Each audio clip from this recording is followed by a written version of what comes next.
కరుణ సంపన్నుడైన మహాదేవుడు మనను ప్రేమించి మన బ్రతుకుల్లో అనుగ్రహించిన తన మహాప్రేమ బట్టి తన మహాకృప బట్టి తండ్రి అయినటువంటి యెహోవా దేవునికి కుమారుడైన క్రీస్తు యేసునందు హృదయపూర్వకమైన కృతజ్ఞతలు సమర్పిస్తూ నేటి పరిశుద్ధ ప్రభు దినమున ఆరాధనకు చేరి కూడి వచ్చినటువంటి నా ప్రియ సహోదరి సహోదరులందరికీ కూడా మన ప్రభువు రక్షకుడైన క్రీస్తు ప్రభువు వారి ఘనమైన నామములో అందరికీ ప్రత్యేకమైన వందనాలు శుభాభివందనాలు తెలియజేస్తున్నాను. సంఘముగా రాజ్యంగా చేరిన ఇంతవరకు కూడా దేవుని ఘననామకరంగా కీర్తనలో ఆపించాను. ఈ సమయంలో మన పరిశుద్ధ గ్రంథం నుండి విలువైన శ్రేష్టమైన దేవుని మాట గురించి మనం ఆలోచన చేస్తా ఉన్నాం. ఈ సమయంలో మనం వినేటువంటి మాట ఏంటంటే, అడిగిన వారికి ఇస్తారంట, వెతికిన వారికి దొరుకుతాయంట, తట్టిన వారికి తీస్తారనే మాటకి మనం ఆలోచన మార్గంలో చదువుతాం. అయితే నా ముడి గురించి చెప్పట్లేదు, కానీ దొరుకుడు అనేటువంటి విషయాన్ని మనం ఆలోచన చేసినట్లయితే వెతికిన వారికి దొరుకుతాయి. ఏ వెతికిన వారికి? ఏదైనా కావాలనుకొని శ్రద్ధగా మనసు పెట్టి వెతికితే దొరకదంటూ ఏమీ ఉండదు. ఒక స్త్రీ అవసరమైన దాన్ని వెతకడంలో చాలా ప్రముఖమైన పాత్ర పోషించవలసిన బాధ్యత మనదే. వెతికితే ఖచ్చితంగా దొరుకుతాయి, వెతకకపోతే ఏమీ దొరకవు. ఒకవేళ వెతుకుతున్నామని చెప్పే భ్రమలో శ్రద్ధగా కానీ, లేదా అదే అశ్రద్ధగా కానీ, లేదా నిర్లక్ష్యంగా కానీ, లేదా ఇంకో రకంగా వెతికినా అవి మనలో ఎవరికి కూడా దొరికేటువంటి పరిస్థితి కాదు వాస్తవానికి. కాబట్టి చాలా మంది వెతికిన వారు ఉన్నారు, చాలా మందికి దొరికిన సందర్భాలు ఉన్నాయి, చాలా మంది వెతికిన వారు ఉన్నారు, అవి ఎవరికి దొరకలేదు అనే విషయం కూడా దయచేసి మనం మర్చిపోవద్దు. ఎవరైతే శ్రద్ధగా మనసు పెట్టి వెతుకుతారో ఖచ్చితంగా వారికి దొరుకుతాయి తప్ప దొరకకుండా ఉండేటువంటి వాస్తవాలు ఏం కూడా కాదు. అయితే త్వరితముగా దొరికి, ఏమండి అంటే తొందరగా దొరికి, తొదకది ఆశీర్వాదానికి మూలం కాకపోతే ఉపయోగమేంటి? త్వరగానే దొరుకుద్ది అంటే ఏదైనా వస్తువు తొందరగా దొరికితే వాటి విలువ మనకు అర్థం కాదు. అదే చాలా కాలం దొరికితే వాటి విలువ చాలా ప్రాముఖ్యంగా దాన్ని మనం అంచనా వేస్తాం. కాబట్టి అదే గ్రంథం బోధించే వాస్తవం ఏంటంటే, బహు త్వరితముగా దొరికినటువంటి స్వాస్థ్యము తొదకది దానిని నిలబెట్టుకోలేకపోతే, దాన్ని కాపాడుకోలేకపోతే నష్టమే అంత. ఒకసారి వచ్చిన చూడండి, దాని గురించి ఇన్ఫర్మేషన్ చెప్తాను. సామెతల గ్రంథం 20వ అధ్యాయము 21వ వచన భాగంలో మాట్లాడుతున్న సందర్భాన్ని ఆలోచన చేయబోతున్నాం. ఈ సమయంలో సామెతల గ్రంథం 20వ అధ్యాయము 21వ వచన భాగాన్ని మనం ఆలోచించినప్పుడు ఈ మాటలు ఇదిగా మనతో మాట్లాడుతున్నాయి. మొదట బహు త్వరితముగా దొరికిన స్వాస్థ్యము తొదకు దీవెన నొందకపోవు అన్నాడు. ఏదైనా దొరకడం అనేది చాలా సులువే. అవకాశం అనేది దొరకడం అనేటువంటిది చాలా సులువే.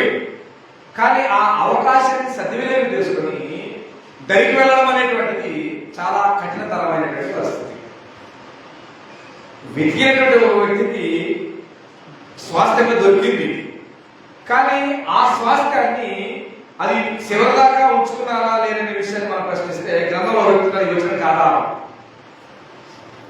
ఈ వచనానికి ఆధారం ఇప్పుడు అడుగుతున్నారు. గ్రంథంలో ఏమన్నాడంటే, మొదట బహు త్వరితముగా దొరికిన స్వాస్థ్యము తొదకు అంటే చివరికి దీవెన పొందకపోవు అన్నాడు. ఎవరికి ఈ వచనానికి ఎగ్జాంపుల్ చెప్తారా? ఈ వచనానికి ఎగ్జాక్ట్ గా నిర్వచనం, ఎగ్జాక్ట్ గా చెప్తున్నారు ఐకాన్. ఎవరు చెప్పారంటే ఆయన యేషావు. మొదట ఆయనకు దేవుడు జ్యేష్ఠత్వం అనేటువంటి దీవెనను, స్వాస్థ్యాన్ని అతని కొరకు ఏర్పరచబడింది, ఉద్దేశించబడింది. కానీ కాలక్రమేణా అతని ఉద్దేశంలో దాని విలువ, దాని ప్రాధాన్యత, దాని ఆధిక్యత కలిగిపోవడం చేత తుదకైన ఏమైంది? ఆ దీవెనని లేదా ఆశీర్వాదాన్ని లేదా ఆ స్వాస్థ్యాన్ని పొందడానికి దోహదపడిందా? అయిందా? అవలా. కానీ దానికోసం నిర్ణయించబడిందేమో ఈయన, కానీ ఆ స్వాస్థ్యము, ఆ దీవెనని వేరే వారికి పొందింది అని చెప్పుకొచ్చింది. కాబట్టి మనం కూడా క్రైస్తవులుగా, విశ్వాసులుగా మన క్రైస్తవ సుదీర్ఘమైన ప్రయాణంలో ప్రారంభ దశలో ఉన్నటువంటి ఆ శక్తి దొరికింది. ఏం దొరికింది? వెతకని మనకు దేవుడు రక్షణ దొరికింది. ఈ రక్షణ విషయంలో బాప్తిసం పొందకముందు నడావుడి, శ్రద్ధ, ఏకాగ్రత, భక్తి బాప్తిసం పొందిన తర్వాత ఉంటుందా అని తినాలంటే లేదు, సల్లారిపోతుంది. కారణం ఏంటి? నిజంగా బాప్తిసం పొందినటువంటి మనము ఏ క్షణమైతే, ఏ జనమైతే, ఏ నెల అయితే, ఏ రోజైతే నిర్ణయించుకున్నామో, మనము నిర్ణయించుకొని ఫిక్స్ అయిపోయినటువంటి ఆ రక్షణ విషయంలో రాజీ అయినటువంటి ప్రయాణం చేయగలిగితేనే మనము ఏషావులు మించిన వారు అవుతాం. లేకపోతే ఏషావు కంటే కూడా భ్రష్టులకు, నీచులము అనే విషయాన్ని తెచ్చేశారు. ఎన్నడూ మర్చిపోవద్దు. కాబట్టి అన్నాడు, మొదట బహు త్వరితముగా దొరికిన స్వాస్థ్యము తుదకది దీవెన పొందకపోవును అన్నాడు. పొందాడంట దీవెన? పొందాడా? పొందడా. కానీ నిర్ణయం అది దేవుడైతే నిర్ణయించాడు. ఏషావుని జ్యేష్ఠుడిగా దీవించాలని, ఆశ్రయించాలని మొదట తల్లి గర్భం నుంచి ఏషావు జన్మే మొదట జరిగింది భౌతికంగా. కానీ అది అతని యొక్క నిర్లక్ష్యం వలన, తర్వాత అతనికి ఉన్నటువంటి లోక సంబంధమైనటువంటి ఆలోచన కాలం వలన ఆ వ్యక్తి తనకు తానే ఆ స్వాస్థ్యాన్ని ఏమనుకున్నాడంటే, నాకు వద్దనుకున్నాడు, కోల్పోయాడు, నష్టపోయాడు. అలాగే మనం గ్రంథాన్ని గమనించినట్లయితే ఈ లోకంలో ఉన్న మానవులందరూ కూడా సామాన్యులు కాదు. ఎందుకనంటే దేవుడు తాను సృష్టించిన వాటిలో ప్రథమపరం ఎవరైనా గ్రంథాన్ని అడిగితే మానవులని చెప్తుంది. దేవుడు తన వాక్యం ద్వారా మనందరినీ కూడా కన్నాలనే విషయాన్ని కూడా తన బోధిస్తూ ఉంది. అయితే మానవులను మీరు ఆలోచించినప్పుడు 84 గీతల వాక్యం చెప్తుంది, యెహోవా మందిరమందు నివసించువారు ధన్యులే. కానీ ఎంతమంది నివాసం చేయడానికి, ఎంతమంది మందిరంలో దేవుని ఆరాధించడానికి ఇష్టపడే వారు ఉన్నారు? ఎంతమంది ఉన్నారు? కానీ రాజైనటువంటి దావీదు మాట్లాడుతూ, యెహోవా నా రాజా, నా దేవా, నీ బలిపీఠము దగ్గర బలిపీఠము నొక్క పిచ్చుకలకు నివాసము దొరుకును అన్నాడు. ఎందుకుంది? దేనికి? పిచ్చుకలకు. మరి మానవులకు దొరకవలసినటువంటి నివాస స్థలం ఏదైతే ఉందో అది మానవుని యొక్క నిర్లక్ష్యానికి మూలంగా, నిర్లక్ష్య కారణాన అది ఏమైందట? పిచ్చుకలకు నివాస స్థలంగా ఉందట. వానకోవెలకు కూడా ఉంది అన్నాడు. అంటే ఆ అవకాశం గురించి లేదా ఆ ఉద్దేశం గురించి, ఆ ఉన్నతమైన స్థితి గురించి మానవునికి ఏమాత్రమైన ఆలోచన ఉందా? లేదు. కాబట్టి మానవులు చేయాల్సిన నివాసంలో ఎవరు చేస్తారంట? పిచ్చుకలు చేస్తున్నాయి. అంటే పిచ్చుకలు కూడా వెతకకుండా నివాసాన్ని ఏర్పాటు చేయవు. ఏ పక్షి కూడా తన నివాసాన్ని ఏర్పాటు చేసుకోవడానికి 1కి 100 సార్లు ఏం చేస్తాయి? 1కి 100 సార్లు వెతుకుతాయి. ఎక్కడ క్షేమం, ఎక్కడ ఎత్తుకుంది, ఎక్కడ క్షేమంగా ఉంది, ఎక్కడ సుఖంగా ఉంది, ఎక్కడ సౌలభ్యంగా ఉందని మనం ఇల్లు మారేటప్పుడు ఇల్లు కంఫర్ట్ గా ఉందా, ఇల్లు కంఫర్ట్ గా తెచ్చుకోవాలని మనం ఎలాగైతే ఆలోచన చేస్తున్నామో, మనకంటే కూడా ఉన్నతమైనటువంటివి ఆలోచనతో ఉన్నవి పక్షులు అనే విషయాన్ని ఎన్నడూ మర్చిపోవద్దు మానవంగా. కాకపోతే 6 అడుగులు ఉన్నాము, 60 కేజీలు ఉన్నాము, 100 కేజీలు మన పేరుకే, కానీ మన బుద్ధి జ్ఞానాల విషయంలో దేవుడికే ప్రసాదించాడు కానీ మనము పశుప్రాయులుగా దిగజారుతున్నామనే విషయం మాత్రం స్పష్టంగా గ్రంథం మనకు బోధిస్తుంది. అయితే 84 కీర్తనలో 3వ వచనం చదివితే నీ బలిపీఠమునొద్ద పిచ్చులకు నివాస స్థలం దొరికింది కానీ మానవులకు మాత్రం దొరకలేని అర్థం ఏంటంటే మానవులైనటువంటి వారు వెతకట్లా. మానవులైనటువంటి వారు వెతకలేని కారణాన వారికి నివాస స్థలం ఏంటో, నీ నివాస స్థలం యొక్క ఉన్న స్థితి ఏంటో అన్నది ప్రజలకు అర్థం కావట్లేదు. వెతకనేటువంటి పక్షులకు మాత్రం నీ నివాస స్థలం, నీ బలిపీఠం, నీ నివాసం అనే మందిరం అనేటువంటి విషయాలు వారికి దొరికాయనే విషయం కన్నా మనకు బోధిస్తుంది. కానీ ఇవాళ ఎవరు కూడా శ్రద్ధగా దేవుడిని వెతికే క్రమంలో లేరు, శ్రద్ధగా వెతికే క్రమంలో లేరు. ఒకవేళ ఎవరైనా శ్రద్ధగా వెతికినా, ఒకవేళ దొరికినా ఆ దొరికిన దానిని స్థిరంగా నిలకడగా నిలవలంగా ఉండేటువంటి వారు ఎవరు కనిపించట్లా. ఎంత మాత్రం అస్థిరత్వం అన్నమాట. అర్థం ఏంటంటే ఏడకడుగు ఆడకడుగు అంటే సిలుగు సందున సిందేశారు అన్నట్టు తప్ప ఒకే స్థిరమైనటువంటి ప్లాట్ఫామ్ మీద నిలకడగా ఉండేటువంటి వారిని మనం భూమి మీద చూడలేకపోతున్నప్పుడు దేవుడి పిల్లలారా. అయితే దేవుడు వెతికాడు. ఎవరు వెతికాడు? 14 కీర్తనల గురించి చెప్పుకొచ్చింది. 14 భాగంలో యెహోవా ఆకాశము నుండి వివేకము కలవేమో అని ఆయన నల్లందరి కూడా పరిశీలించాడనే వాటాన్ని అక్కడ చదువుతాం. అయితే సృష్టి క్రమాన్ని మీరు ఒకసారి గమనించినట్లయితే దేవుడు ఒక సంతానం కోసం వెతికాడు. ఎవరా సంతానం? ఒక సంతానం కోసం దేవుడు వెతికాడు.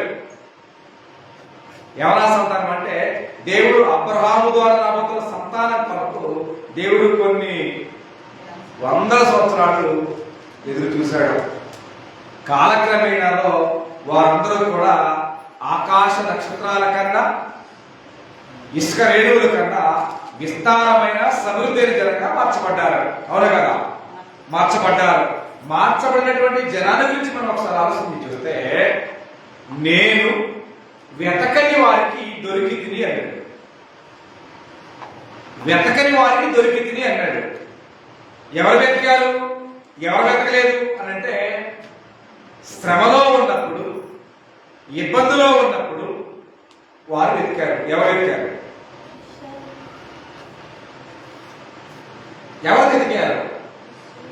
ఇశ్రాయేలీయులు 430 సంవత్సరాలు ఐగుప్తు యొక్క బానిసత్వంలో శరలో వారు పెడుతున్నటువంటి హింస శర ఏదైతే ఇబ్బంది ఉందో ఆ హింసలో ఉన్న వారు దేవుని కోసం వారు పెట్టారు.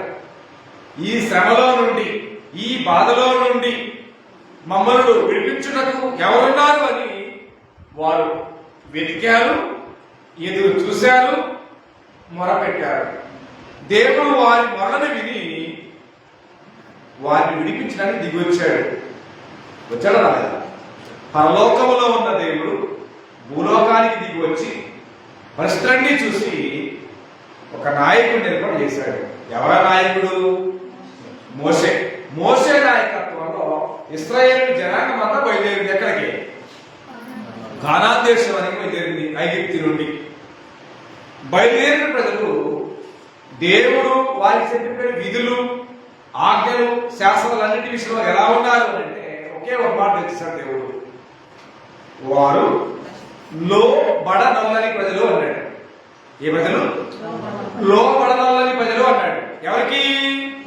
దేవునికి, దేవుని మాటకి, దేవుని ఆజ్ఞలకు, దేవుని శాసనాలకు కూడా లోబడనొల్లని ప్రజలుగా వారు మారారు అంటే కారణం ఏమి చెప్తారు? వారి అవిధేయత కదా, వారి భక్తిహీనత కదా, వారి అవిశ్వాసం మనసే కదా, నిలకడలేనటువంటి అస్థిరత్వమైనటువంటి మనసే కదా వారికి కారణం. ఒక్కసారి యెషయా గ్రంథము 65వ అధ్యాయం ప్రారంభించిన భాగాన్ని మనం ఈ సమయంలో ఆలోచన చేయబోతున్నాం. యెషయా గ్రంథము 65వ అధ్యాయం ప్రారంభించిన భాగాన్ని, నా యొద్ద విచారణ చేయు వారిని నా దర్శనములకు రానిచ్చితిని, నన్ను వెతకని వారికి నేను దొరికి తిని అన్నాడు. కిందకి వచ్చరికి నేనున్నాను, ఇదిగో నేనున్నాను అని నా పేరు పెట్టబడని జనముతో చెప్పుచున్నాను. తమ ఆలోచనను అనుసరించి చెడు మార్గమును నడుచుకొనుచు లోబడనొల్లని ప్రజల వైపు నా దినమంతయు నా చేతులు సాపి ఉన్నాను అన్నాడు. ఎవరైపు చెప్పాడు దేవుడు? ఇశ్రాయేలు వైపు చెప్పాడు. రండి రండి, గద్ద రెక్కల మీద మోసినట్లు నేను మిమ్మల్ని మోసి తిని విడిపించి తిని, మీరు నాకు పరిశుద్ధమైన జనముగా ఉండాలి, నాకు ఆ సొంతైన ప్రజలుగా ఉండాలి, నేను మీకు దేవుడినైందును, మీరు నాకు కుమారుడు కుమార్తెలై ఉంటారన్నాడు. దేవుడు ప్రగాఢమైనటువంటి విశ్వాసాన్ని, ప్రగాఢమైన నమ్మకాన్ని దేవుడు ఎవడో పెట్టాడు? ఇశ్రాయేలు మీద పెట్టాడు. కానీ ఆ నమ్మకాన్ని ప్రజలు ఏం చేశారయ్యా అంటే ఒమ్మి చేశారు. అన్నం పెట్టినటువంటి చేయడానికి ఏమండి తెన్నింటి వాసాలు లెక్క పెట్టి కృతజ్ఞత లేని వారుగా, భయం లేని వారుగా ఉన్న కారణాన వారి గురించి మాట్లాడుతూ వారు లోబడనొల్లని ప్రజలు వారు తీర్చేశారు. వారు దేవుని ఆజ్ఞలకు, ధర్మశాస్త్రానికి లోబడి ఉన్నంత కాలం మన పరిస్థితి ఏంటో, మన పరిస్థితి ఏంటి? వారు ఇశ్రాయేలు స్థిరంగా ఉన్నంత కాలం మనమేమో, మనం అన్యజనులు, మనకేం లేదు, మనకు వాగ్దానం లేదు, మనకు నిరీక్షణ లేదు, మనకు దేవుడు లేడు. మనము దేవునికి ఏమైనా దూరస్తులమై ఉన్నామనే భావాన్ని గ్రంథం బోధిస్తాం. కాబట్టి వన్స్ అపాన్ ఎ టైం, ఒకానొకప్పుడు మనమేంటో తెలిస్తే ఇప్పుడు మన పరిస్థితి మనకు అర్థమవడానికి ఆస్కారం ఉంది. ఒక్కసారి ఎఫెసీయులకు రాసిన పత్రిక 2వ అధ్యాయము 11-12 వచ్చిన మనం ఈ సమయంలో ఒక్కసారి ఆలోచించేద్దాం. ఎఫెసీయులకు రాసిన పత్రిక 2వ అధ్యాయము 12వ వచనం చదువుదాం. 2:12 చదువుదాం. ఆ కాలమందు, ఏ కాలమందు?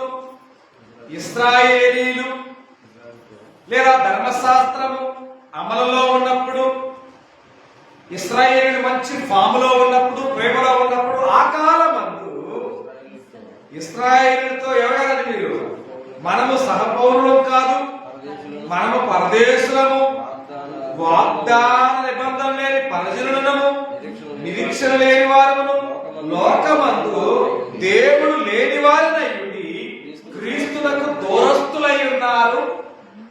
ఇప్పుడు చూడండి, ఇప్పుడు నౌ ఇన్ డేస్ అంటే ఇప్పుడు కొత్త నిబంధన ప్రకారంగా ఏమైనారంట? ఇప్పుడు మీరు క్రీస్తు యేసునందు క్రీస్తు రక్తము వలన సమీపస్తులై ఉన్నారన్నాడు. అంటే పాత నిబంధన ధర్మశాస్త్రం అమలులో ఉన్నప్పుడు అన్యజనులు దూరంగా ఉన్నారు. ఇశ్రాయేలు దేవునికి దూరం అవుతున్న కారణాన వారు దేవునికి లోబడినప్పుడు, వారు అవిధేయులైనప్పుడు ఆ నిబంధన కలిగిన జనులు వారిని దేవుడు అవాయిడ్ చేసి వెతకని వారికి, వెతకని మనకు దేవుడు దొరికాడు. ఆ సమయంలో మనకు దేవుడు లేడు, నిబంధన లేదు, ఆజ్ఞ లేవు, ధర్మశాస్త్రం లేదు, ఏమి లేదు. మనము దేవునికి చాలా దూరస్థులమైన సందర్భాలను ఒకసారి మీరు ఆలోచించుంటే, ఇప్పుడు క్రీస్తు రక్తము వలన దేవునికి మీరేమైనారు? సమీపస్తులై ఉన్నారు. ఇప్పుడు మీరు దేవుడు ఉన్నవారు, నిబంధన ఉన్నవారు, వాగ్దానం ఉన్నవారు, నిరీక్షణ ఉన్నవారై ఉన్నారనే విషయాన్ని మర్చిపోవద్దు. కానీ ఇవాళ అలాంటి దేవుని విషయంలో, నిబంధనల విషయంలో, వాగ్దానాల విషయంలో, నిరీక్షణ విషయంలో మన నిర్లక్ష్యం ఎంత? మనం కూడా ఇశ్రాయేలుకి ఏమాత్రం తగ్గుతామా? దేవుడైతే అవకాశాన్ని ఇచ్చాడు. అందుకనే లోకంలో సామెతలు ఎక్కడ పడలేదు, పిలిచి పిల్లనిస్తే కులం వేతన్నాడు అంటే వెనకటికి. ఏమండి, సరే ఏదో బతుకుతాలని చెప్పి పిలిచి పిల్లనిస్తే కులం వేతన్నట్టుగా ఇవాళ ఎన్నడూ వెతకలేటువంటి మనకి ఇలాంటి భాగ్యం దొరికితే, ఇవాళ ఈ భాగ్యం విషయంలో క్రైస్తవులకి మన ఆలోచన ఏంటి? వైఖరి సరిగ్గా ఉందా? ఉద్దేశం సరిగ్గా ఉన్నాయా అంటే లేదు. ఆనాటి ఇశ్రాయేలు సమాజము లోకాన్ని చూసి, అంటే పులుడు చూసి నక్క వదలు పెట్టుకున్నట్టుగా ఆనాటి ఇశ్రాయేలు సమాజము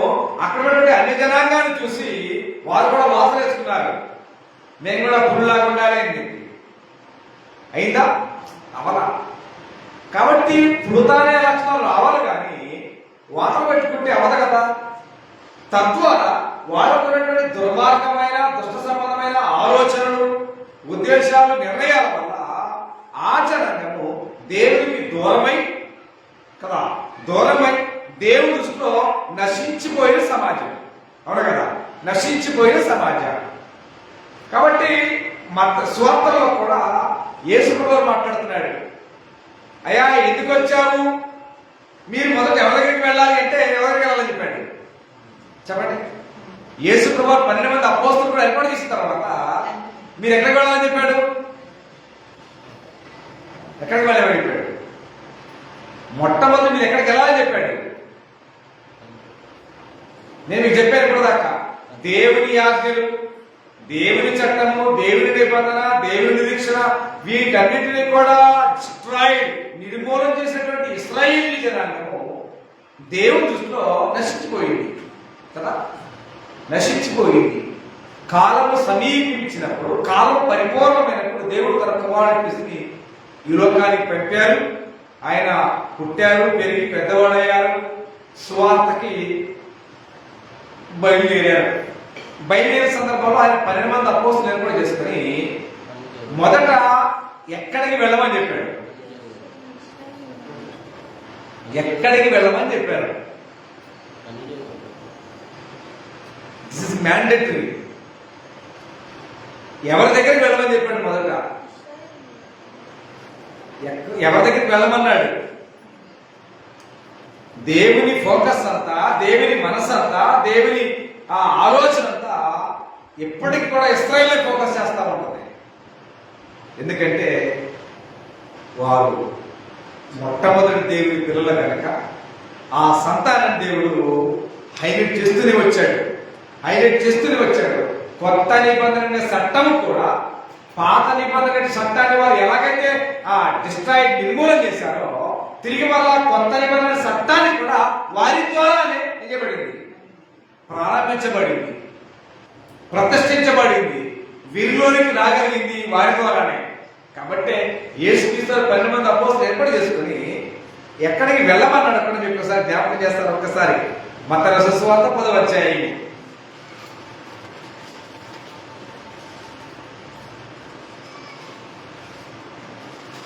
మత్తయి రాసిన సువార్త 10వ అధ్యాయం 6వ వచనం భాగాన్ని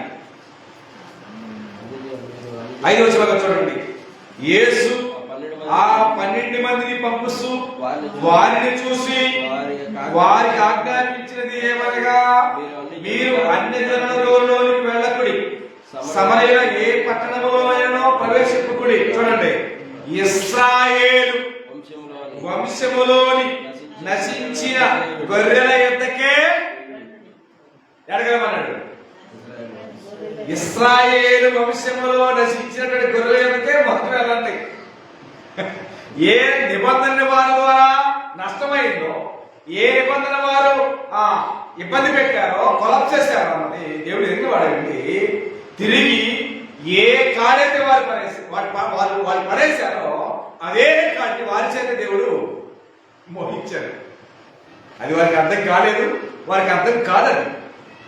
దేవుని మనసుంటే అర్థమవుతుంది తప్ప దెయ్యా మనసు ఉంటే వారికి ఎవరికి కూడా దైవ సంబంధ కార్యక్రమాలు అర్థం కాదు వాస్తవానికి. కాబట్టి వారు వెతకకుండానే అపోస్తలుల ద్వారా ఎక్కడికి వెళ్ళింది? మొదట నశించిన ఇశ్రాయేలు దగ్గర వెళ్ళింది. మొట్టమొదట కొత్త నిబంధన చట్టము లేదా కొత్త నిబంధన ప్రారంభం కూడా ఎవరి ద్వారా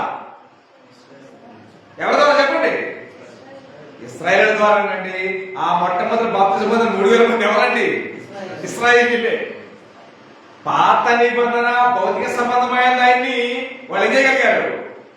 భౌతిక సంబంధమైనటువంటి ధర్మశాస్త్రాన్ని, చట్టాన్ని వారు లోబడకుండా చేయగలిగారు, లోబడలేకపోయారు.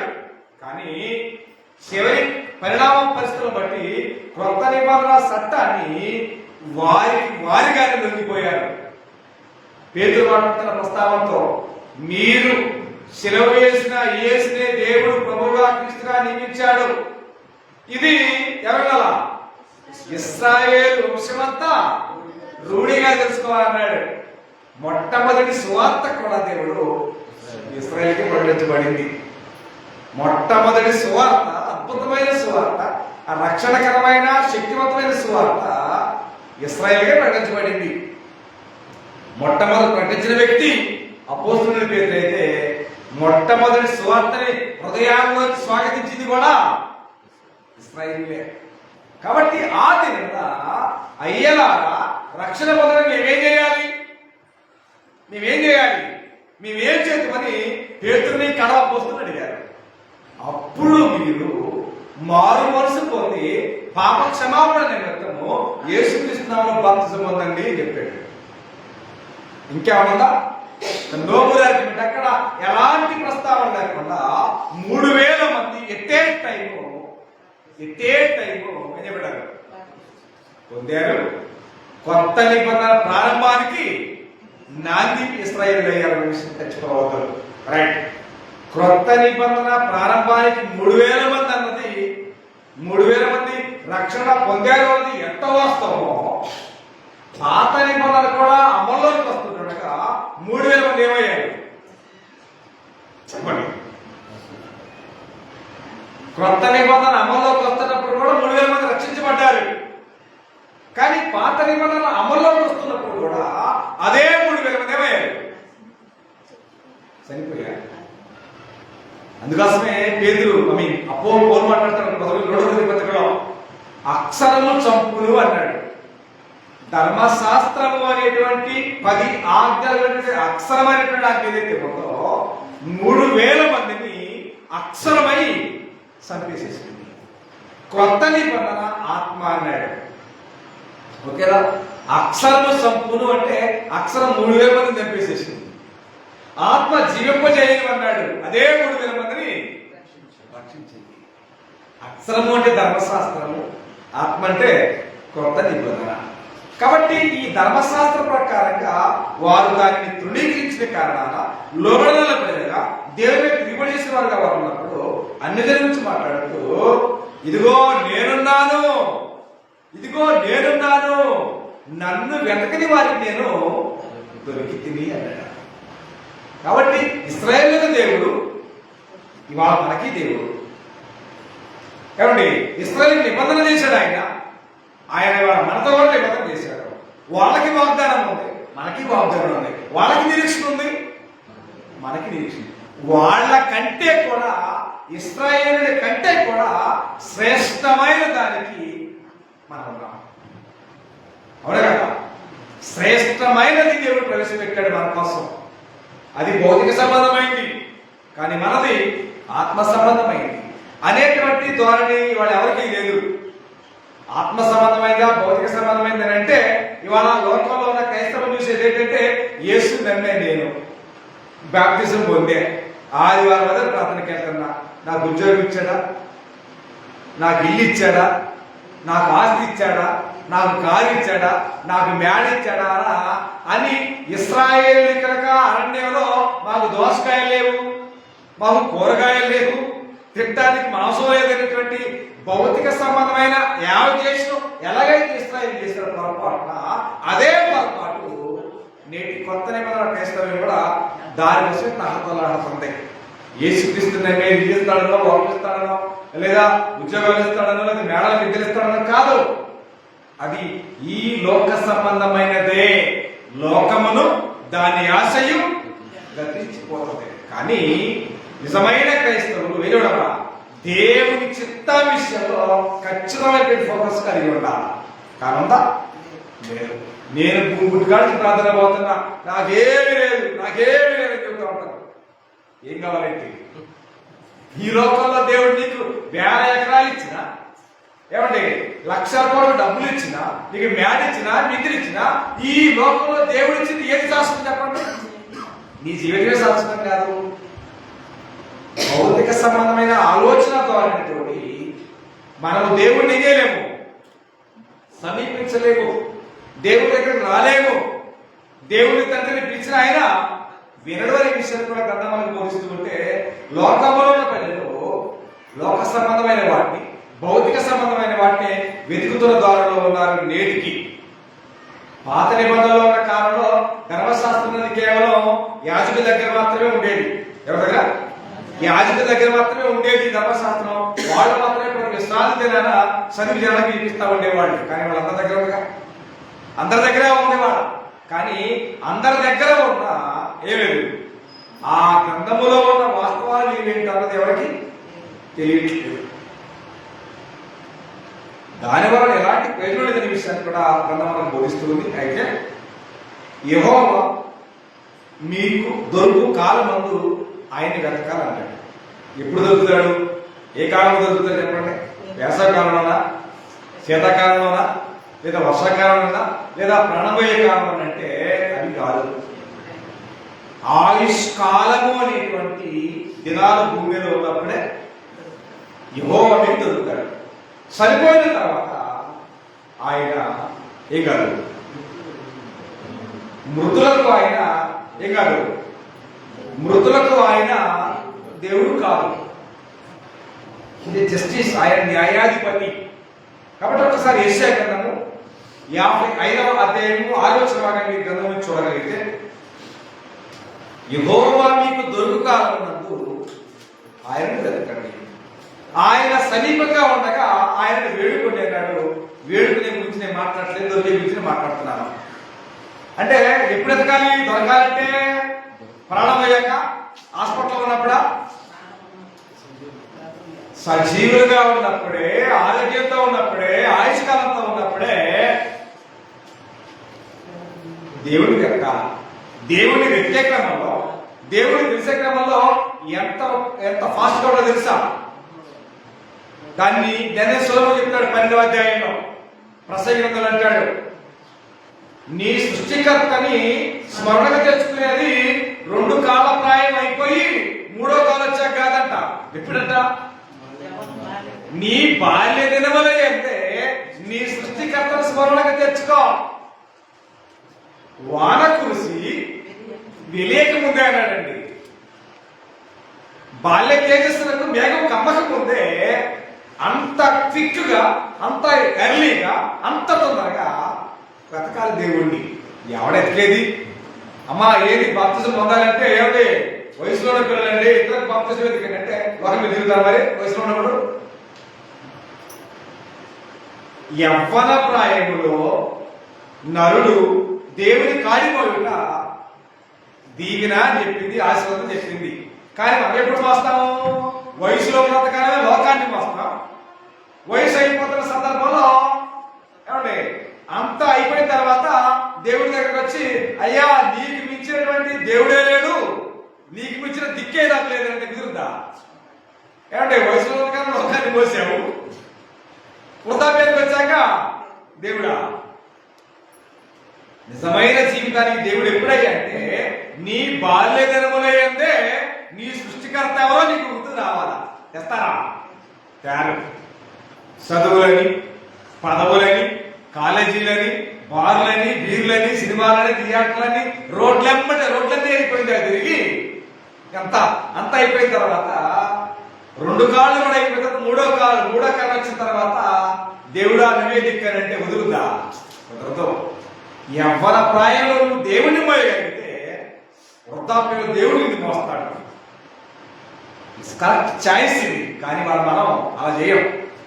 అన్ని అయిపోయిన తర్వాత దేవుడు గుర్తొస్తాడు, అన్ని అయిపోయిన తర్వాత దేవుడు గుర్తొస్తాడు. అట్టా కూడా మన జీవితాలు కూడా నువ్వు యవ్వన ప్రాయంలో దేవుడిని మోయగలిగితే దేవుడిని ఎక్కడ విడిచిపెట్టడం. ఎందుకని నీవు దేవుని కోసం కరిగిపోతున్నటువంటి హారతి కర్పూరాన్ని కనుక ఆయన ఎక్కడ రిజెక్ట్ చేయడం. ఉపయోగపడుతున్న పనిముట్టు ఎంత పాతైనా చేస్తారండి. ఉపయోగపడుతున్న పనిముట్టు ఎంత పాతదైనా దాన్ని ఏ రోజు కదా కడిగి లోపల భద్రంగా పెడతాం, అంతనే కదా. అదే పనికాని పనిముట్టు నిన్న తెచ్చి మనం పనికి రాకపోతే ఏమేస్తాం? పనికే వేస్తాం. కాబట్టి నిజమైన దేవుని దృష్టిలో ఇలాంటి విషయాన్ని మనం ఎన్నడూ కూడా గమనించాం. కాబట్టి అన్నాడు, యెహోవా మీకు దొరుకాలం అంటే ఆయన వెతకండి, ఆయన సమీపంగా ఉండగానే ఆయన వేడుకోండి అన్నాడు. వెతికే ఆలోచన లేకపోయా, వేడుకునే ఆలోచన లేకపోయా. వేడిది ఎప్పుడయ్యా అంటే ఎప్పుడైనా మన ప్రాణాలకి గండం అనేది తెలిసినప్పుడు అప్పుడు పైకి చూస్తాం.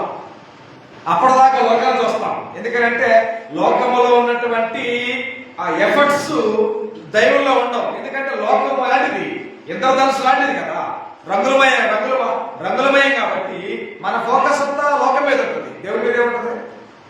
దేవుడి మీద ఏముంటుంది? ఇక్కడ పచ్చకాయలు కనుక ఉప్పు లేకుండా కారం లేకుండా ఆహారం తినాలంటే ఎట్లా ఉంటుంది? ఎట్లా ఉంటుంది? నిజమైనటువంటి భక్తుడు కూడా లోకమనే పనిలో పత్తికాయన విషయాన్ని మర్చిపోవద్దు. ఎందుకంటే లోకములో ఉన్నవారు అన్ని చేయొచ్చు, కానీ లోకము నుండి ప్రత్యేకించబడి బాప్తిసం పొందిన తర్వాత మనకు అన్ని చేయడానికి అధికారం ఉందా? అంటే అర్థమేంటి? మన పథకాలనే కదా. లోక విషయంలో మనకు పత్యం ఉన్నదనే విషయాన్ని గమనించి చాలా జాగ్రత్తగా లేకపోతే మన ప్రాణానికి ఎంతో ప్రమాదం.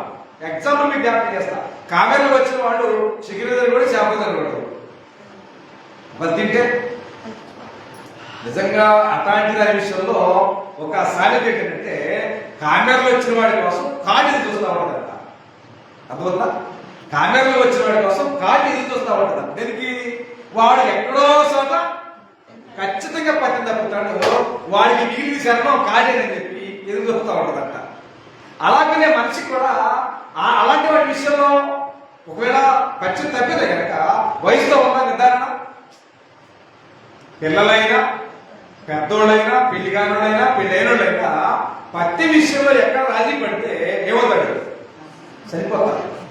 క్రైస్తవులుగా మనకు కూడా అదే పత్తి మన ముందు ఉంది, మన జీవితంలో ఉంది. మనకు కూడా ఆ పత్తి విషయంలో ఖచ్చితమైనటువంటి ఏముందిలే తిందామని ఆలోచిస్తాం. తర్వాత రాజోడు వెజోడు అనుకోండి, మన పరిస్థితి భౌతిక సంబంధంగా వాళ్ళ జీవితం ఎలాగైతే వల్లకాటికి వెళ్ళిందో, మన జీవితం కూడా నిత్య నరకమైన వల్లకాటికి ఖచ్చితంగా ఏదో విధమైన మాత్రం ఖాయం. కాబట్టి ఈ లోకములో మనకు అన్ని చేయదగినవి కాదు.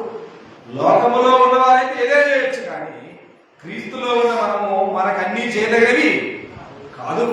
మనం చేయాల్సినవి ఉన్నవి, చేయకూడదు. మనం దగ్గరగా ఉండాల్సినవి ఉన్నవి, దూరంగా ఉండాల్సినవి ఉంటాయి కదా. తప్ప అంతటినీ వాటేసుకోవడానికి మనకు అధికారం లేదు. కాబట్టి యెహోవా దొరుకు కాలం అంటే మీరు యెహోవాని వెతకాలి అని చెప్పి దేవుడు మాట్లాడుతున్నాడు. కానీ ఇక్కడ ఎవరు యెహోవాని వెతికే కార్యక్రమంలో లేరు. కాబట్టి ఇశ్రాయేలు యెహోవా యొక్క ఆశ పెట్టుకొని అన్నాడు. కారణం ఏంటి? ఆశ అనేది సహజం మనిషి కదా, మనిషి ఆశాశీలి. కానీ ఆశ మించినది దురాశ అవుతుంది, చాలా ప్రమాదం. కానీ ఇశ్రాయేలు అంటే ఎవరు? ఇశ్రాయేలు అంటే ఎవరు? ఇశ్రాయేలు అనే మాట ఎవరు? యాకోబే. ఇశ్రాయేలీలు అనే పదం వాడితే మీరు వాళ్ళకి అప్లై చేయండి. ఇశ్రాయేలు అనే పదం సింగులర్. చూడొకసారి కీర్తన గ్రంథము 130వ కీర్తన 7వ భాగంలో ఉన్న మాట చూడండి దయచేసి ఒకసారి.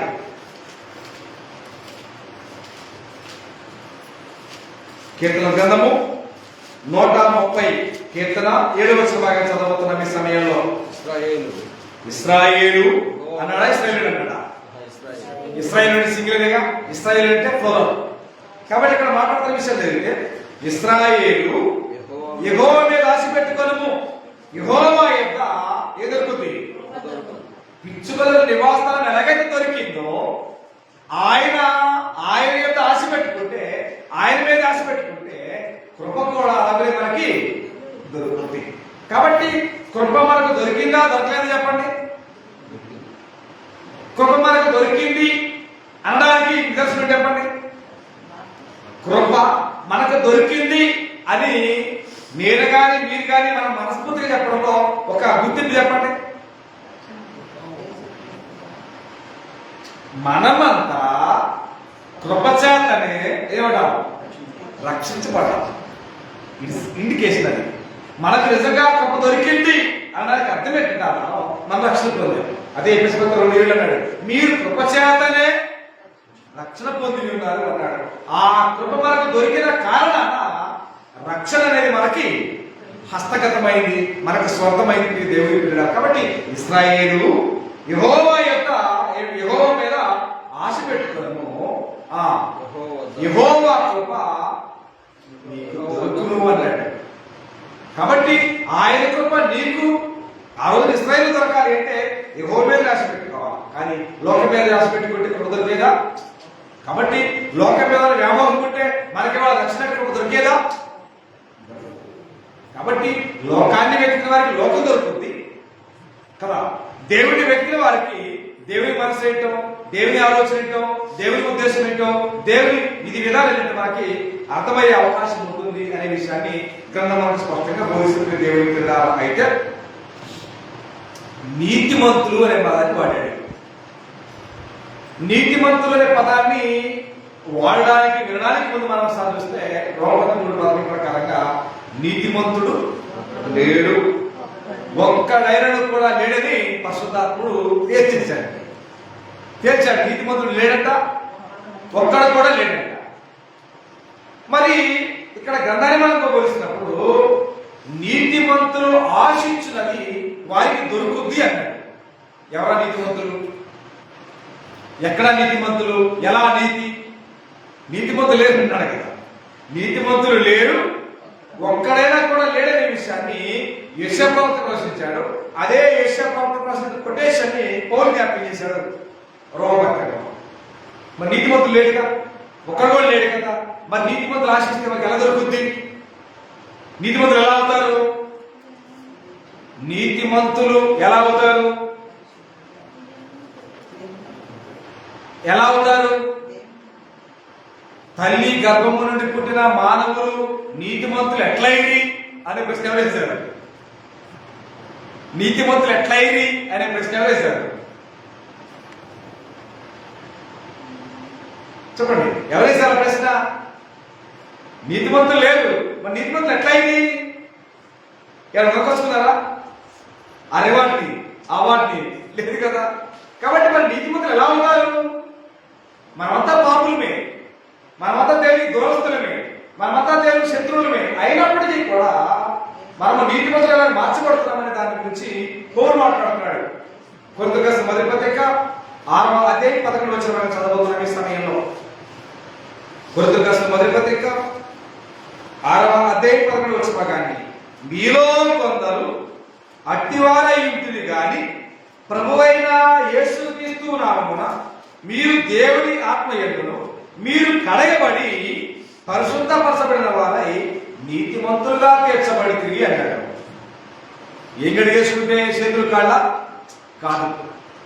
మన జీవితంలో మన బ్రతుకుల్లో ఉన్నటువంటి చీకటి కోణం ఏదైతే ఉందో, పాపం ఏదైతే ఉందో, అపరాధాలు ఏదైతే ఉన్నాయో వాటన్నిటినీ కూడా మనము యేసుక్రీస్తు వారి యొక్క రక్తము చేత కడగబడి ఏమయ్యాడు?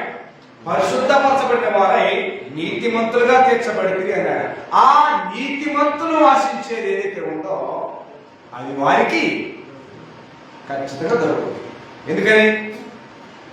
నీతిమంతులైన వారు దేవునికి ఏమవుతారు? నీతిమంతులైన వారు, ఒకసారి సామెతల గ్రంథం 10వ అధ్యాయం 4వ వచన భాగాన్ని, నీతిమంతులు ఆశించున్నది వారికి దొరుకుతుంది. ఎందుకని? వారి జీవితాల్లో ఉన్న దేవునికి హేయకరమైన, దేవునికి దూరాకరమైనటువంటి పాపాలు వారు విడిచిపెట్టిన కారణాన, వారు కుమారుని రక్తంలో వారి పాపాలు కడిగివేసుకున్న కారణాన వారు నీతిమంతులు అయ్యారు. నీతిమంతులైన ప్రతి వ్యక్తి దేవునికి ఏమవుతాడు? కుమారుడు అవుతాడు. అవునే కదా?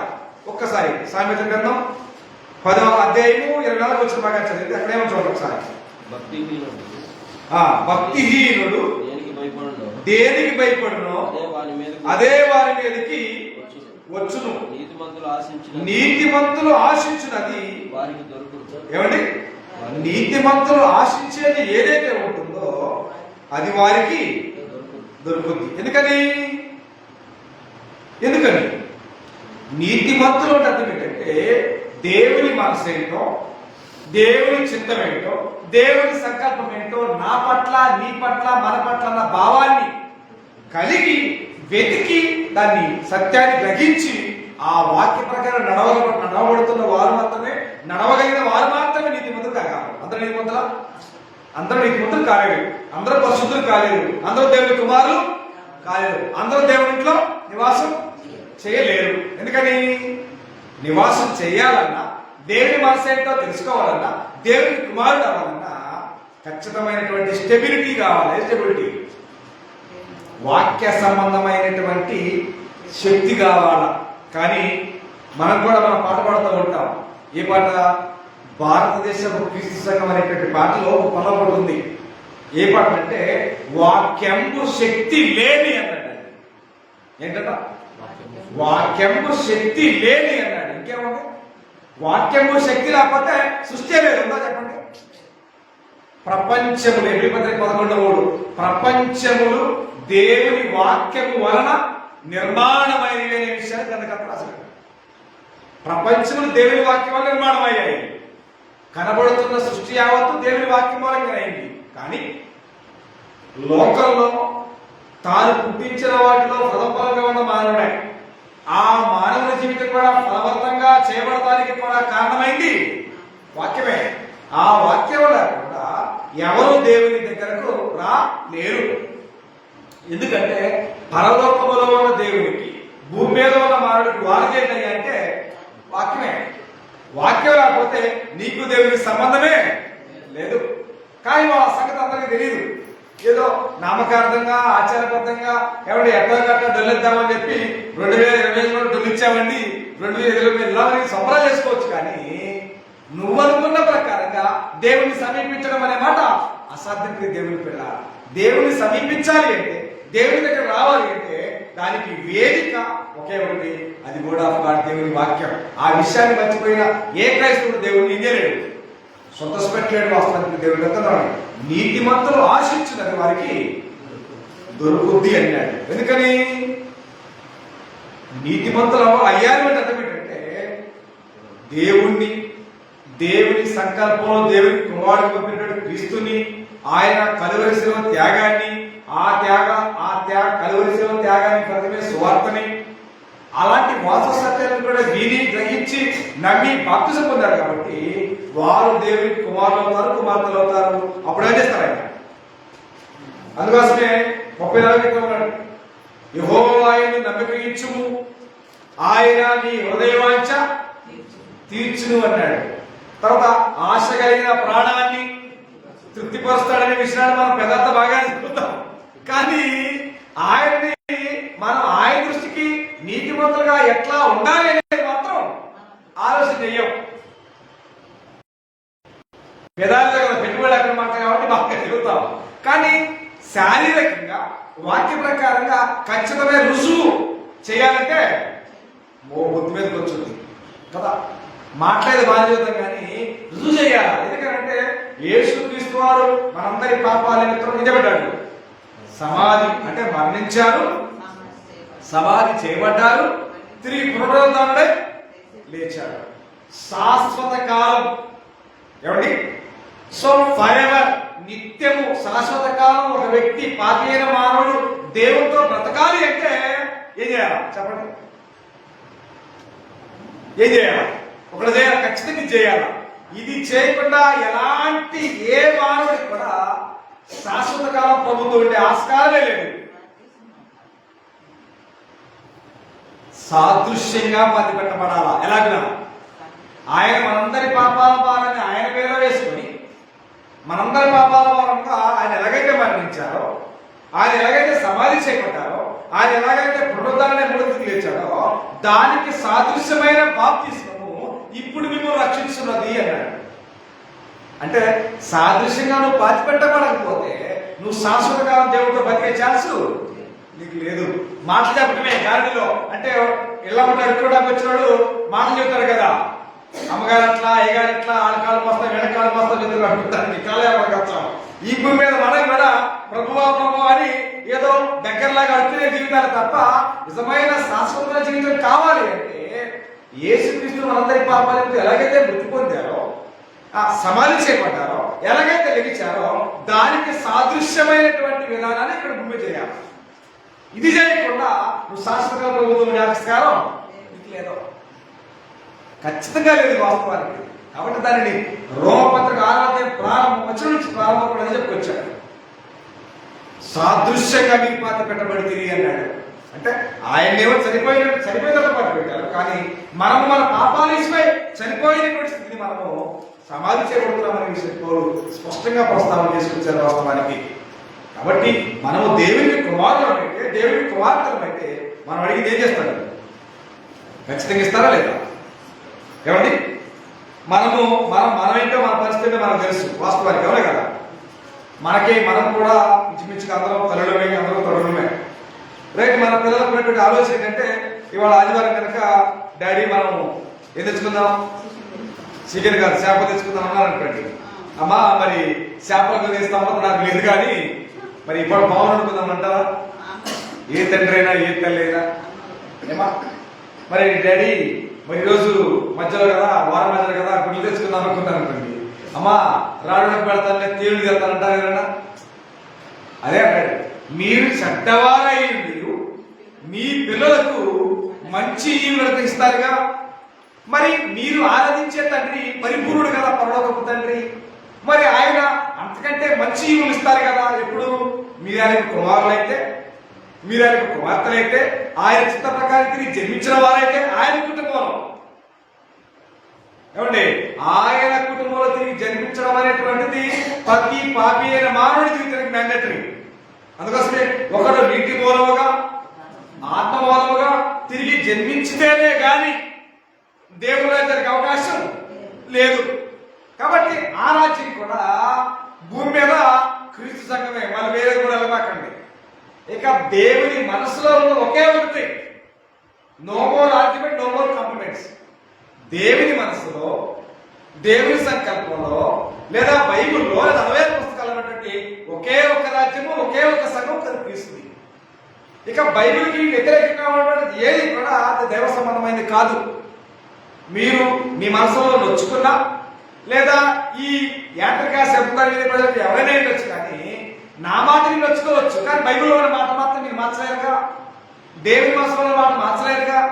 నా మాట మీకు ఇబ్బందిగా ఉండదు చాలా మందికి, కానీ నిజాలు బైబిల్లో ఉన్న మాటలు మాత్రం నేను కానీ, మీరు కానీ, ప్రపంచంలో మరొకడు కానీ మార్చడానికి ఆస్కారం ఉందా? కాబట్టి దేవుడు ఒక్కటే, దేవుని మనసులో సంకల్పం ఒకటే, మనందరి కొరకు పుట్టిన రక్షణ ఒకటే, మనందరూ కూడా ఉండవలసిన స్థలం కూడా ఒకటే. అది ఈ లోకాన్ని విడిస్తే పరలోకం, ఈ లోకంలో ఉండగా భూమి మీద క్రీస్తు సంఘమే. ఇక వేరే ప్రత్యామ్నాయం అంటూ లేనే లేదు. ఒకవేళ ఉంది అంటే అది సేకరణ సామ్రాజ్యం, అది అపవాది సామ్రాజ్యం, అది సాధారణ సామ్రాజ్యం. క్రీస్తు సంఘము కానిది ఏదైతే ఉందో లోకంలో అవన్నీ కూడా సాధారణ సంబంధమైనవి, అవి దేవునికి సంబంధము లేనివి అనే విషయాన్ని దయచేసి మీరు ఎన్నటికీ మర్చిపోతుంది దేవుని పిల్లలు. కాబట్టి అన్నాడు, ఈ లోకంలో ప్రతి మానవుడు ఏం వెతుకుతాడు అంటే సర్వ సంపదలు వెతుకుతాడు. డబ్బులు ఎట్లా, బంగారం ఎట్లా, ఆస్తులు ఎట్లా, అంతస్తులు ఎట్లా, మేడలు ఎట్లా, మిద్దెలు ఎట్లా అని చెప్పి భౌతిక సంబంధంగానే మాత్రం ఆలోచన చేస్తాం. కానీ రాజైన దావీదుకి ఏం తక్కువ చెప్పండి? బంగారం తక్కువ, ఏమండి, మేడలు తక్కువ, మిద్దెలు తక్కువ, అధికారం తక్కువ, ఏ తక్కువ? ఆయనకి ఏమీ తక్కువ లేదు. కానీ నాకు సర్వ సంపదలు దొరికినట్లు నీ శాసనాల మార్గాల బట్టి నేను సంతోషిస్తున్నాను అనగలిగాడండి ఆయన. కానీ వాళ్ళ మనం బైబుల్ లేదు, శాసనాలు లేవు, ఆజ్ఞలు లేవు. ఏమండి, మనకి మేడలు ముఖ్యం, మనకి బంగారం ముఖ్యం, మనకి ఎకరాలు ముఖ్యం, ఏమండి, మనకి బ్యాంకుల్లో డబ్బులు ముఖ్యం, ఏమండి, లోకంలో పేరు ముఖ్యం, కీర్తి ముఖ్యం, ఘనత ముఖ్యం. అవన్నీ నువ్వు చనిపోతే ఆడబెడతారు. నువ్వు ఎంత రిచ్ అయినా, ఎన్ని మేడలు కట్టినా, ఎన్ని నిద్రలు కట్టినా చనిపోయాడని వాళ్ళకి తెలియగానే ఏడకి బయటే మన జీవితాలు. ఎవరి జీవితాలు లోపల కాదు, ఏమండి, మన జీవితాలు ఎన్నైనా బయటే. కానీ నిజానికి తెలుసుకోవాల్సిన పరమార్థం ఏంటంటే, ఇవాళ మానవుడిగా బ్రతికుండగా కనబడుతున్నది ఏదైతే ఉందో అదంతా కూడా పక్కా మోసం. కనపడేదంతా మాయ, కనపడుతుందంతా మోసం. ఏదైతే మన కంటికి కనబడట్లేదో, చెవిదోలో పెట్టినామో అది శాశ్వతం. కానీ వాళ్ళ అవి నమ్మో, వాళ్ళ కంటితో చూడాలా, చేతులతో తాకాలి, అప్పుడే మనం నమ్ముతాం. ఇది మానవుడి యొక్క బలహీనత. కానీ శాశ్వతంగా ఉండే మనిషి కంటికి కనిపించవు. అశాశ్వతంగా ఉండే మాత్రమే కనబడుతున్నాయి. మనిషి దాని చుట్టూ తిరుగుతున్నాడు. ఎవరి చుట్టూ? కనిపించే వాటి చుట్టూ తిరుగుతూ ఉన్నాడు. వాటిని చూసి ఆనందిస్తున్నాడు, వాటిని చూసి సంతోషిస్తున్నాడు, వాటిని చూసి డ్యాన్స్ చేస్తున్నాడు. కానీ రాజైన దావీదు జీవితాన్ని ఒక్క వచనం చూడండి. చూడొచ్చు ఒకసారి. కీర్తనల గ్రంథము 119వ కీర్తన 14వ భాగాన్ని. కీర్తనల గ్రంథము 119వ కీర్తన 14వ భాగాన్ని. 119వ కీర్తన 14వ భాగాన్ని చదవబోతున్న ఈ సమయంలో 119వ కీర్తన 14వ భాగాన్ని. సర్వ సంపదలు దొరికినట్లు నీ శాసనముల మార్గమును బట్టి నేను సంతోషిస్తున్నాను అన్నాడు. చాలా మంది జీవితాలకి, చాలా మందికి ఏమనిపించిందంటే, అసలు నేను ఎందుకు క్రీస్తు సంఘానికి వెళ్ళాను అనిపించింది. ఎందుకు?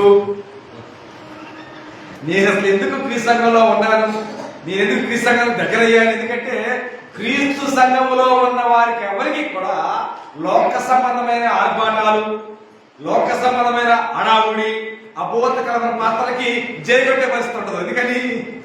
ఎందుకని వాక్యము లేదు కనుక వాక్యాన్ని ఖచ్చితంగా మనం అనుసరిస్తాం కాబట్టి దానికి మనం జయగొట్టం. అదే వాక్యం తెలియకపోతే, వాక్యం తెలుసుకోలేకపోతే, వాక్యం జీవించలేకపోతే కనబడే పెద్దానికి జయగొడతాం. జయగొట్టాం కాబట్టి లోకంలో ఎన్నో అబోధకరమైన పాత్రలు వచ్చాయి లోకంలో. కానీ ఇక్కడ రాజైన దావీదు వాటిని బట్టి ఇదేట్లేదు, సంతోషించుట్లా. సర్వ సంపదలు దొరికినట్లు నీ శాస్త్రముల మార్గాలను బట్టి నేను సంతోషిస్తున్నాను. మనం చూస్తా ఉన్నాం సోషల్ మీడియాలో సంతోష క్రిస్మస్ అంట. ఏమండి, ఎన్నో రకాలైన క్రిస్మస్లు పెట్టి క్రైస్తవ ప్రపంచాన్ని భ్రష్టు పట్టిస్తున్నటువంటి దుర్దినాలు మనం ఉన్నాం. దేవుని పిల్లలారా, దేవునికి ఇష్టము లేదు అంటే దేవుని పిల్లలు మనకు కూడా ఇష్టం లేదంటే, దేవునికి ఇష్టము ఉంటే అది మనకి ఇష్టమై ఉండాలి. దేవుడు మనసులో లేదు అంటే అది మన మనసులో కూడా ఉండకూడదు. దేవుని మనసులో లేదు కానీ మన మనసులో భారంగా మోస్తున్నాం, ఖర్చుతో మోస్తున్నాం, ఆనందంగా మోస్తున్నాం అంటే అర్థం ఏంటి? దేవునికి మన శత్రువులు లేదని అర్థం. దేవునికి శత్రువులు అయితే మనకి శత్రువులే.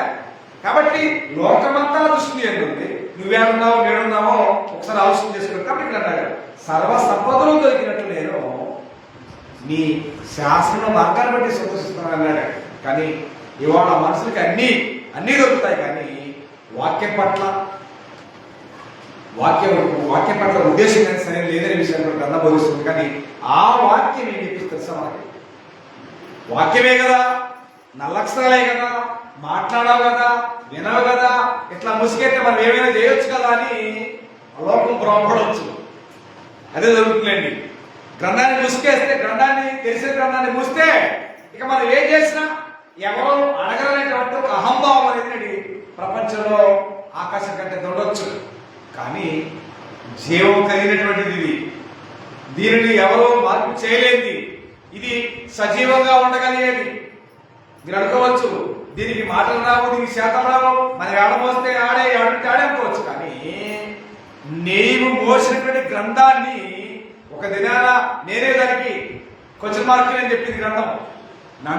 నన్ను నిరాకరించి నా మాటలు అంగీకరించిన వారికి తీర్పు తీర్చుకోవడం కలదో నేను చెప్పిన మాటే ఈ వాక్యమే రేపు మనందరూ కూడా ప్రశ్నించబోతుంది. కానీ ఆ వాక్యం ఏమైనదనే విషయాన్ని మాత్రం మనం మర్చిపోవట్లేదు. కానీ ఆ వాక్యమే జీవమైంది. నా కుమారుడా, వాక్యం నీ యొద్ద ఉంచుతుంది. అవి భౌతిక సంబంధంగా ఏమిటో తెలుసా? మానవుడు 2 రకాలు. ఒకటి ఆత్మ, 2 దేహము. ఒకటి ఆత్మానుసరమైన మనస్సు, 2 శరీరానుసరమైన మనస్సు. మనసులో కూడా ప్రత్యేకమైనటువంటి స్థానం ఉంది. శరీరానుసరమైన మనస్సు ఒకటే. ఏంటి చెప్పండి?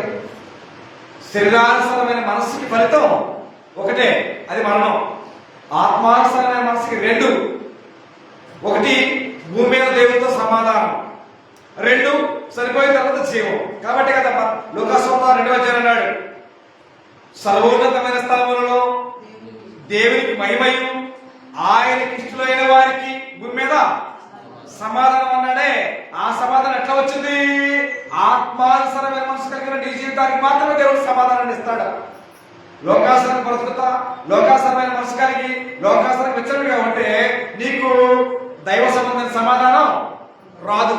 కాబట్టి ఇక్కడ గంధమోని విషయం ఏంటంటే మానవునికి దేవుడు దేహాన్ని ఇచ్చాడు. దేహానికి ఏం కావాలి? దేహానికి భూమి మీద బ్రతకడం ఏం కావాలి? ఆరోగ్యం కావాలి. సరిపోయిన తర్వాత ఆత్మకి ఏం కావాలి? జీవం కావాలి. ఈ రెండు ఏడున్నాయి? వాక్యం కూడా ఒకసారి మనం ముగిస్తుంది చూడ. సామెత గ్రంథం 4వ అధ్యాయము 22వ వచనం భాగం చదువుతున్నట్లయితే, సామెతల గ్రంథం 4వ అధ్యాయము, సామెతల గ్రంథము 4వ అధ్యాయము 20 చూడండి. 20 చూడండి ప్రశ్నలు. నా కుమారుడా, నా మాటలను ఆలకింపుము, నా వాక్యములకు నీ చెవియొగ్గుము, నీ కన్నుల ఎదుటి వాటిని తొలగిపోనీయకుము, నీ హృదయమందు వాటిని భద్రం చేసుకొనుము. అదిగోండి, వాక్యము దొరికిన వారికి అవి జీవమును, వారి సర్వ శరీరములకు ఆరోగ్యం ఇస్తాయి. నువ్వు నీ మనసులో వాక్యం అంటే చాలా స్వతంత్రం ఉండొచ్చు, అహంకార ధోరణి ఉండొచ్చు, దానికి లోబడేది ఎందుకు అనేటువంటి ఒక ఫీలింగ్ తత్వం ఉండొచ్చు. కానీ ఆ వాక్యాన్ని నీ హృదయంలో భద్రం చేసుకుంటే ఆ భద్రం చేసుకున్న దేహానికి, సర్వ శరీరానికి ఒకటి భౌతిక సంబంధంగా ఆరోగ్యాన్ని, ఆత్మ సంబంధంగా జీవాన్ని రెండింటిని ఇవ్వగలిగేటువంటి ట్యూన్ ఏంటంటే దేవుని వాక్యం. కానీ ఇవాళ ఈ రెండింటిని ఇవ్వగలిగే దేవుని వాక్యం అయితే ఈ దేవుని వాక్యానికే మనుషుల యొక్క మనసులో, హృదయాల్లో సంయోజితమైనటువంటి స్థానం లేదు. ఏమి దొరికిందో, ఏమి దొరుకుతుందో, దేనికోసం ప్రయాణం అనే విషయంలో మాత్రం సరైన ఆలోచన లేదు. అవి దొరికిన వారికి, ఏది దేవుని జీవవాక్యం దొరికిన వారికి, వారి సర్వ శరీరానికి ఆరోగ్యమును, జీవాన్ని ఇస్తాయి, రెండింటిని ఇస్తాయి దేవుని వాక్యం. కానీ ఇవాళ దొరికింది, ఏం దొరికింది అంటే పిచ్చోడికి రాయి దొరికింది, కోరికతో కొబ్బరికాయ దొరికినట్టు బైబిల్ సూర్యులు క్రైస్తవులు ఉపయోగమా? అవి దొరకగలిగి దొరికిన వాటిని విధి గ్రహించి నేర్చుకున్న వాక్యాన్ని హృదయ భద్రం చేసుకుంటే భూమి మీద బ్రతికే కాలం ఈ దేహానికి ఆరోగ్యాన్ని ఇస్తాయి, చనిపోయిన తర్వాత ఆత్మకి జీవాన్ని ఇస్తాయి. ఇది దేని ప్రజలు సంతలో పెట్టుకుని, బైబిల్లో పెట్టుకుని, బ్యాగులో పెట్టుకుని మోదేశము ఎడమగలని హృదయంలో పోయాలా. అప్పుడు నీ జీవితానికి ఒక పరమాత్మను తప్ప సంచుల్లో, బ్యాగుల్లో విలువైనటువంటి బ్యాగుల్లో మోసినంత మాత్రాన ఉపయోగం లేదని విషయాన్ని గమనించి మనకు ఏమి దొరికిందో, మనకి ఏం దొరకాలో, మనం దేనికోసం వెతుకుతున్నామనే విషయాన్ని గమనించి దేవుడు శ్రేష్టమైన దాన్ని ఇచ్చాడు మనకి. కానీ అంత అవకాశం దాటిపోయిన తర్వాత ఎంతో శ్రద్ధగా వెతికినా దొరకదు. మనం ఎవరైనా శ్రద్ధగా వెతికాడు, అవకాశం దాటిపోయింది, శ్రద్ధగా వెతికాడు, అవకాశం దొరకలా. ఎవరికైనా చేశావే.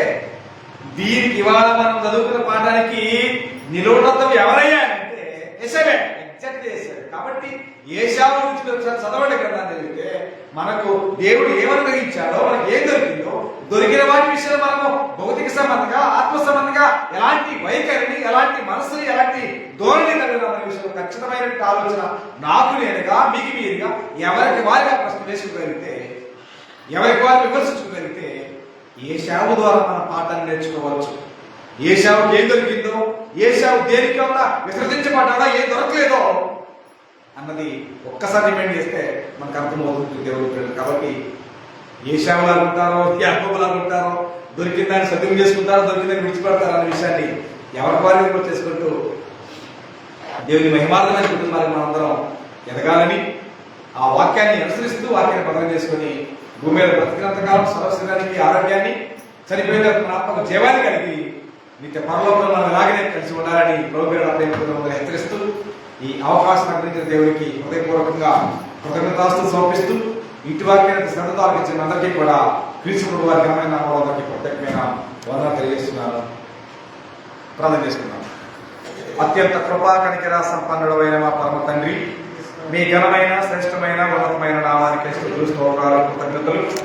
నేను గడిచినటువంటి మీ కుమారుని యొక్క మరణాసమాధికి కూడా మా ప్రభువుల నుండి మా ప్రభువులను కాపాడారు. మీరు ఇచ్చిన జీవవారకు సంఘంగా చేరి మీ ఘనమాన్ని కీర్తించి మైపడుచున్నాం. పరిశుద్ధ గ్రంథంలో విలువైన